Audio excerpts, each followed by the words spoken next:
प्यारे बच्चों, सुप्रभात। आज मैं आपकी हिंदी की अध्यापिका सीमा पंडित पुनः आपके सामने उपस्थित हुई हूँ। अभी तक आपने हिंदी की भाषा माधुरी और भाषा अभ्यास के तीन पाठ कर लिए। जो पाठ 4 है वो केवल पढ़ने के लिए है, इसलिए हम उसे छोड़ रहे हैं। आज हम पढ़ेंगे पाठ 5, दो पहलवान। आपने ये सुना ही होगा कि बुद्धि के बल पर हम बड़े से बड़े शत्रु को भी हरा सकते हैं। बच्चों, ताकत दो प्रकार की होती है, एक शारीरिक ताकत और एक बुद्धि की ताकत। एक शारीरिक बल होता है कि शरीर से कोई कितना बलवान है, और दूसरा होता है बुद्धि बल कि किसके पास कितनी बुद्धि है और वो अपनी बुद्धि का इस्तेमाल कैसे करता है। तो जो शारीरिक बल है उससे भी बड़ा जो बल होता है वो होता है बुद्धि का बल। अगर आपके पास बुद्धि है, बुद्धि बल है, तो आप बड़े से बड़े शत्रु को भी आसानी से हरा सकते हैं। तो ये जो पाठ है ये इसी बुद्धि बल पर आधारित है। एक बार की बात है, दो पहलवान थे। एक का नाम धरती पटक सिंह और दूसरे का नाम मुखजोर सिंह था। जो धरती पटक सिंह था उसे बहुत सारे लोगों ने दंगलों में देखा था। दंगल होता है बच्चों कुश्ती। तो उसने बहुत सारे दंगल लड़े थे, बहुत सारी कुश्तियां लड़ी थी और दूर दूर तक उसका नाम था। सभी पहलवान जो थे सभी लोग उसके नाम से डरते थे। ये दोनों जो पहलवान थे बहुत ही नामी पहलवान थे। नामी मतलब जिनका नाम हो, जो प्रसिद्ध हो। ये जो दूसरा पहलवान था इसका नाम था मुखजोर सिंह। ये भी नामी था, इसका भी नाम था। लेकिन ये जो मुखजोर सिंह था इसको किसी ने दंगल लड़ते अर्थात लड़ाई लड़ते नहीं देखा था, कुश्ती करते हुए नहीं देखा था। ये किस लिए मशहूर था? क्योंकि ये सिर्फ डींगे हाँकता था। डींगे हाँकना होता है बड़ी बड़ी बातें करना।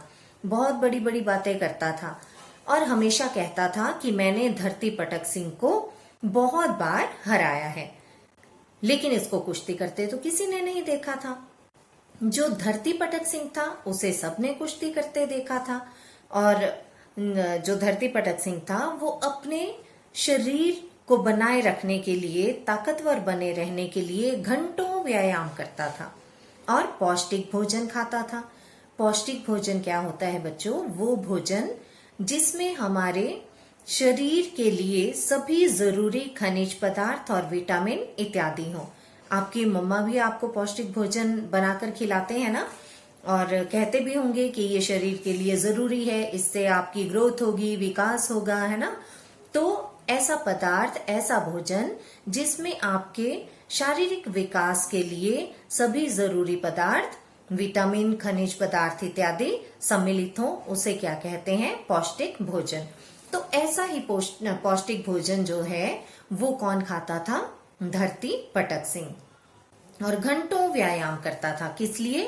अपने शरीर को बनाए रखने के लिए, तंदुरुस्त रहने के लिए। और जो दूसरा था मुखजोर सिंह, वो भी नामी था, उसका भी नाम था, लेकिन किस लिए? वो डींगे बहुत मारता था और हमेशा कहता था कि उसने धरती पटक सिंह को बहुत बार हराया है। तो ये बात धरती पटक सिंह के कानों तक भी पहुंची और उसे बहुत गुस्सा आया कि अच्छा, ऐसा कौन पहलवान है जिसने मुझे हराया है। और उसने क्या ठान लिया कि मैं मुखजोर सिंह को सबक सिखा कर रहूंगा। तो अब जब उसने ये ठान लिया तो एक दिन क्या हुआ, धरती पटक सिंह मुखजोर सिंह को सबक सिखाने के लिए उसके घर की तरफ चल पड़ा। और रास्ते में एक जगह उसने ढाबे पर रुककर खाना खाया। अब जो धरती पटक सिंह था ना, वो बहुत ज्यादा खाना खाता था। उसने वहां ढाबे में भी इतना खाना खाया, इतना खाना खाया कि ढाबे का सारा आटा खत्म हो गया। और फिर उसे प्यास लगी। तो जब वो आगे गया तो वहां पर एक तालाब था। उसने उस तालाब पर रुककर पानी पिया और इतना पानी पिया, इतना पानी पिया कि तालाब का पानी कम हो गया। बच्चों, उसी तालाब पर ना एक हाथी भी रोज पानी पीने आता था। अब धरती पटक सिंह तो पानी पीकर आराम से सो गया।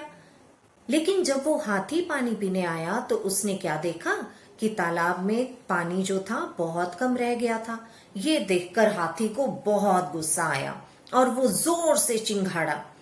अब जब हाथी जोर से चिंघाड़ा तो वहां सोए हुए धरती पटक सिंह की नींद एकदम से खुल गई और उसने क्या देखा कि साथ में ही एक हाथी खड़ा है और गुस्से से चिंघाड़ रहा है। ये देखकर धरती पटक सिंह को भी गुस्सा आया। अब जोर तो उसे बहुत ज्यादा था, तो उसने क्या किया, उस हाथी की सूंड को अपनी बगल में दबाया, बगल अर्थात बाजू के नीचे दबाया और मुखजोर सिंह के घर की तरफ चल पड़ा। ये देखो धरती पटक सिंह ने कैसे हाथी की सूंड को अपनी बगल में दबाया है और उसको लेकर चल पड़ा है मुखजोर सिंह के घर की तरफ।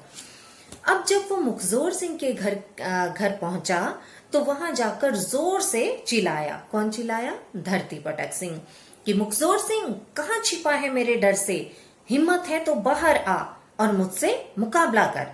अगर हिम्मत नहीं है तो मेरे पांव छूकर मुझसे माफी मांग। अब क्या हुआ, जब मुखजोर सिंह ने धरती पटक सिंह की ये आवाज सुनी तो वो घबरा गया और उसने क्या किया, अपने घर के पीछे वाले दरवाजे से भाग गया। अब मुखजोर सिंह तो भाग गया, घर में रह गई उसकी पत्नी और एक बेटा। लेकिन जो मुखजोर सिंह की पत्नी और बेटा थे वो बड़े ही बुद्धिमान थे, बहुत ही चतुर थे। तो क्या हुआ, जब धरती पटक सिंह ने जोर से फिर से आवाज लगाई तो भीतर से मुखजोर सिंह की पत्नी ने ऊंची आवाज में कहा कि भाई मुखजोर सिंह जी घर पर नहीं है, वो तो पहाड़ धकेलने गए हैं। अब बच्चों, पहाड़ भी कोई धकेल सकता है क्या? इतना बड़ा पहाड़ किस में हिम्मत होती है कि उसे धक्का देकर धकेल दे? कोई नहीं कर सकता ना ऐसा। लेकिन मुखजोर सिंह की पत्नी ने झूठ ही कह दिया, किस लिए? ताकि धरती पटक सिंह उसके इस कहने से डर जाए कि मुखजोर सिंह तो बड़ा ताकतवर है जो पहाड़ धकेलने गया है। तो इसलिए उसने धरती पटक सिंह को डराने के लिए ये कह दिया कि मुखजोर सिंह पहाड़ धकेलने गए हैं, 8-10 दिन में वापस आएंगे। ये सुनकर धरती पटक सिंह को और गुस्सा आया और उसने क्या किया, जो हाथी वो साथ में लेकर गया था उसे उठाया और मुखजोर सिंह के आंगन में फेंक दिया और फेंक कर कहा कि अपने पति से कहना कि मैं उसकी शक्ति देखना चाहता हूं कि तुम्हारा पति मुखजोर सिंह कितना ताकतवर है। अब जब मुखजोर सिंह की पत्नी ने आंगन में पड़े हाथी को देखा तो वो घबरा गई, उसका बेटा भी घबरा गया। लेकिन दोनों बड़े चालाक थे और बेटा भी बहुत बुद्धिमान था। तो उसने क्या कहा, वो थोड़ा डरा तो, लेकिन उसने फिर भी खुद को संभालते हुए कहा कि माँ देखो ये कौन पागल आदमी है, हमारे आंगन में चूहा फेंक दिया, अब इस चूहे का मैं क्या करूं? माँ भी बड़ी चालाक थी, समझदार भी थी। तो माँ ने क्या कहा कि बेटा घबराने की कोई बात नहीं है, अपने पिता को आने दे, उनके आते ही ये जो पागल है ना दुम दबा कर भाग जाएगा और ये जो चूहा आंगन में गिरा है इसे झाड़ू से बाहर कर दे। अब वो उन्होंने किसको चूहा बताया? हाथी को। ये देखो धरती पटक सिंह ने हाथी को आंगन में फेंका है ना, और जो माँ और बेटा हैं इस हाथी को क्या बता रहे हैं? चूहा। तो माँ ने जब ये कहा कि झाड़ू से इस चूहे को बाहर कर दे, तो बेटे ने क्या किया, फटाफट से झाड़ू लिया और झूठ मूठी उस झाड़ू को लगाने लगा। और जब झाड़ू लगाने की आवाज धरती पटक सिंह तक पहुंची तो उसने सोचा ये तो सचमुच हाथी को झाड़ू से धकेल रहे हैं। तो बेटे ने जोर से क्या कहा कि माँ मैंने झाड़ू दे दिया और चूहा नाली में गिर गया। धरती पटक सिंह ने ये सब कुछ सुना तो उसने क्या सोचा कि अच्छा ये इतना सा बच्चा हाथी को चूहा समझ रहा है और झाड़ू से उसे धकेल भी रहा है, तो ये तो बड़ा ही ताकतवर है। और अगर बेटा इतना ताकतवर है तो इसके जो पिता मुखजोर सिंह हैं वो तो बड़े ही ताकतवर होंगे, मुझसे भी ज्यादा ताकतवर होंगे हो सकता है। तो अब धरती पटक सिंह भी थोड़ा सा डर गया, लेकिन फिर भी उसने खुद पे नियंत्रण रखा। नियंत्रण मतलब काबू रखा। और मुखजोर सिंह के घर के बाहर एक खजूर का पेड़ लगा था। तो धरती पटक सिंह ने क्या किया, उस पेड़ को उखाड़ लिया और मुखजोर सिंह की पत्नी और बेटे को डराने के लिए धरती पटक सिंह ने क्या किया, पेड़ को उखाड़ा और कहा कि अपने पिता से कहना कि मैं ये पेड़ उखाड़कर ले जा रहा हूं क्योंकि मुझे इसकी छड़ी बनानी है। अब इतना बड़ा पेड़ की भी कोई छड़ी बनाता है पूरे पेड़ की। लेकिन धरती पटक सिंह ने ये क्यों कहा? ताकि मुखजोर सिंह की पत्नी और बेटा डर जाए। अब बेटा तो था बड़ा शैतान, बड़ा चतुर, तो उसने क्या कहा कि माँ देखो, ये पागल आदमी मेरे पिताजी की दातुन उखाड़ कर ले जा रहा है।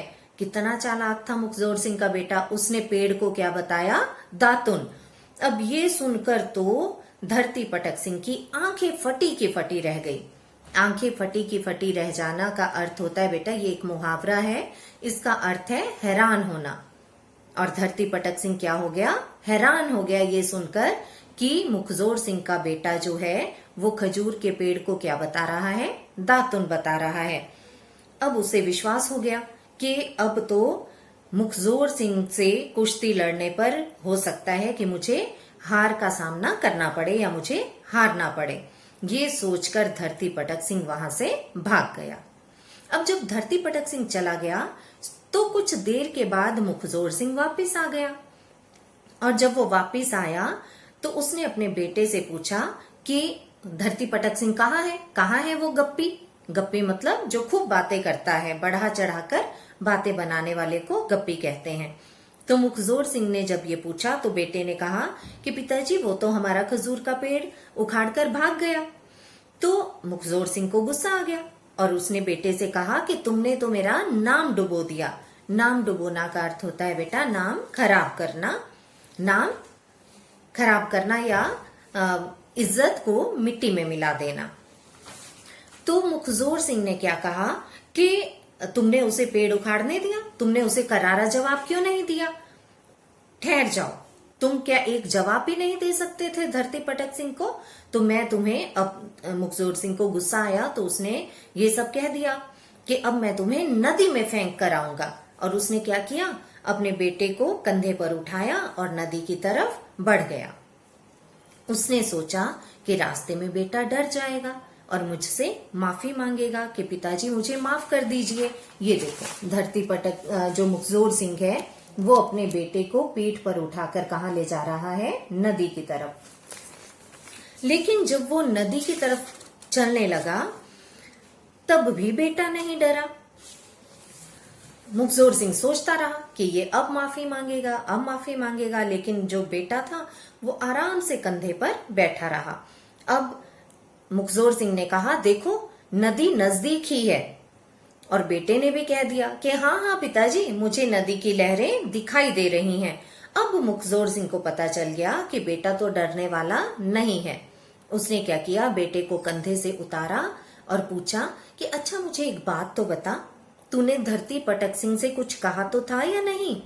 तो तब बेटे ने उत्तर दिया कि हाँ पिताजी, मैंने अपनी माँ से कहा था कि एक जो पागल आदमी है वो पिताजी के दातुन उखाड़कर भाग रहा है।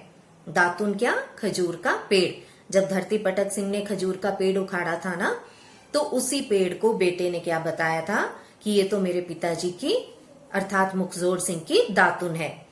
कि बेटे ने ये बताया कि मैंने ये कहा था, तो मुखजोर सिंह खुश हो गया कि चलो मेरा बेटा तो बड़ा होशियार है। और उसने अपने बेटे की पीठ थपथपाई। पीठ थपथपाई भी एक मुहावरा है। पीठ थपथपाई का मतलब होता है बच्चों शाबाशी दी। तो मुखजोर सिंह ने अपने बेटे को शाबाशी दी कि बेटा तुम एक दिन मेरा नाम जरूर रोशन करोगे। क्योंकि बेटे ने क्या किया था? अपनी बुद्धिमत्ता से, अपनी चतुराई से धरती पटक सिंह जैसे नामी पहलवान को हरा दिया था और वहां से भगा दिया था। तो बच्चों इस कहानी से हमें क्या शिक्षा मिलती है? इस कहानी से हमें यह शिक्षा मिलती है कि जो बुद्धि के बल पर बड़े से बड़े शत्रु को भी हराया जा सकता है। तो बच्चों ये था आपका पाठ 5 दो पहलवान। आप इसका पठन पाठन अपने अभिभावकों की देखरेख में करेंगे और अगली बार मैं इस पाठ से संबंधित नए शब्द और शब्दार्थ आपको भेजूंगी। तब तक के लिए घर में रहिए, सुरक्षित रहिए और अपनी पढ़ाई की तरफ विशेष ध्यान दीजिए। धन्यवाद।